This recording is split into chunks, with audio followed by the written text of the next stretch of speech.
four men. One era. They grabbed an entire nation by the throat and didn't let go. Rockefeller owned 90% of America's oil. Carnegie controlled the entire steel supply chain from mine to market. Vanderbilt monopolized the railroads. Morgan held the banks. They were called robber barons. Congress feared them. The press hunted them. The courts eventually broke them apart. Now, 150 years later, one man controls electric vehicles, private space launch, satellite internet, artificial intelligence, and social media simultaneously. Elon Musk's net worth sits between $636 billion and $811 billion, depending on who's counting. More than the GDP of Poland. The year is 1870. America just survived a civil war. Infrastructure is broken. Industry is wide open. Four men see opportunity where others see chaos. John D. Rockefeller starts as an accounting clerk. He invests $4,000 in a Cleveland oil refinery. Within 10 years, Standard Oil controls 90% of all oil refined in the United States. He doesn't just own oil wells. He owns the pipelines, the railroads that carry oil, the storage tanks, the distribution networks. Total vertical control. By 1913, his net worth reaches $900 million. Adjusted for his share of the U.S. economy at the time, that equals approximately $631 billion in today's dollars, making him, by most economic measures, the wealthiest individual in recorded history. His weapon was the trust, a legal structure his own lawyers invented. Standard Oil wasn't one company. It was dozens of corporations stitched together under one command, a corporation of corporations. The government didn't have the tools to stop it, not yet. In 1911, the U.S. Supreme Court ordered Standard Oil broken into 34 separate companies. Those 34 companies became ExxonMobil, Chevron, BP's American Assets, and more. Rockefeller owned stock in all of them. His fortune actually increased after the breakup. Andrew Carnegie takes a different path, not financial manipulation, but physical control.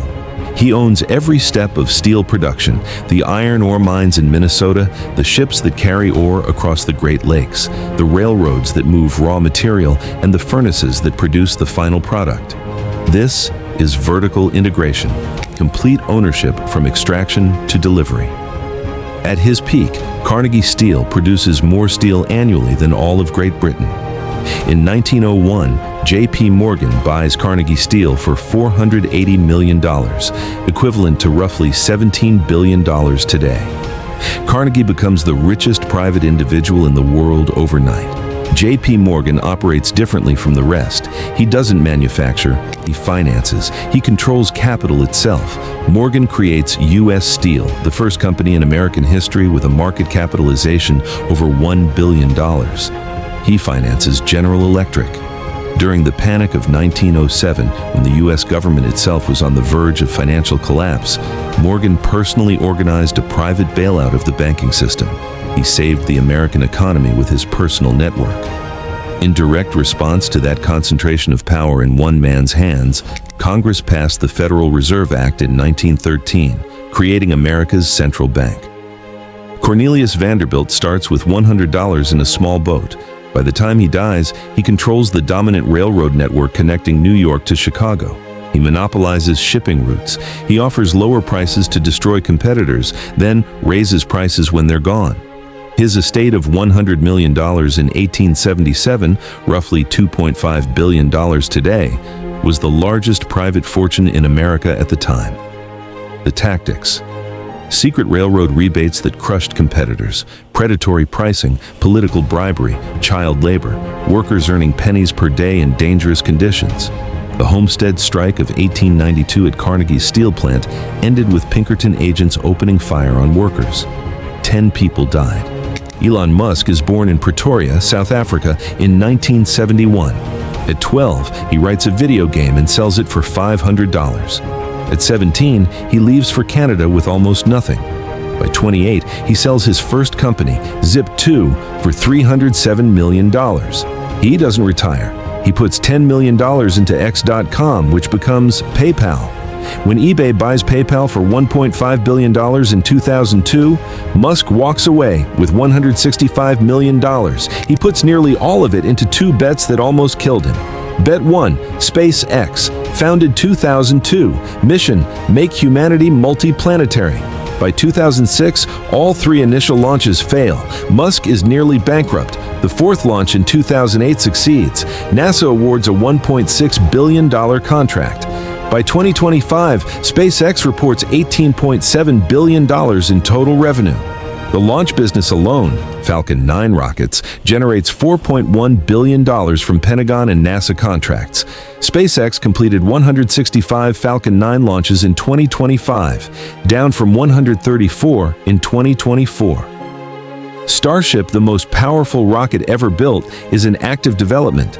Bet 2, Tesla. Musk joins as an early investor in 2004 and becomes CEO in 2008 during a near bankruptcy. He restructures the company, pushes through the Model S, and transforms the global auto industry. By 2025, Tesla's market cap reaches $1.63 trillion. Musk holds over 15% of Tesla. Starlink is where the real scale becomes visible. SpaceX's satellite internet division had 8.9 million subscribers by end of 2025, up from 2.3 million in 2023. Revenue, $11.4 billion in 2025, up 48% from the year before. Starlink now has a confirmed $537 million Pentagon contract and is described by U.S. defense analysts as an indispensable asset throughout the entire government sector, from U.S. embassies to the battlefield. xAI, Musk's artificial intelligence company, merged with X, the platform he bought for $44 billion in 2022, in early 2026. Combined valuation at merger, X at $33 billion plus xAI at $80 billion. The merged entity competes directly against OpenAI, Google DeepMind, and Microsoft. Neuralink is developing brain-computer interfaces. The first human patient received a Neuralink implant in January 2024 and was able to control a computer cursor with thought alone within weeks. The Boring Company is building underground tunnel infrastructure for high-speed urban transit. Musk currently controls or leads 6 separate companies simultaneously: Tesla, SpaceX, including Starlink, xAI, Neuralink, and the Boring Company. SpaceX filed confidentially for an IPO in April 2026 at a projected valuation of approximately $1.75 trillion, with plans to raise $75 billion. Now, the real question. Put them side by side. Scale of wealth. Rockefeller's peak fortune, measured as a share of the U.S. economy, equals about $631 billion today. Musk's fortune, by the most conservative measure, is $636 billion. By Forbes' calculation, it's over $800 billion. For the first time in 100 years, someone has genuinely matched and likely surpassed Rockefeller's economic footprint. Speed of empire building. It took Rockefeller 40 years to build Standard Oil's dominance. It took Carnegie 30 years to reach the top of the steel industry. Musk went from $300 billion to $800 billion in net worth in roughly 4 years.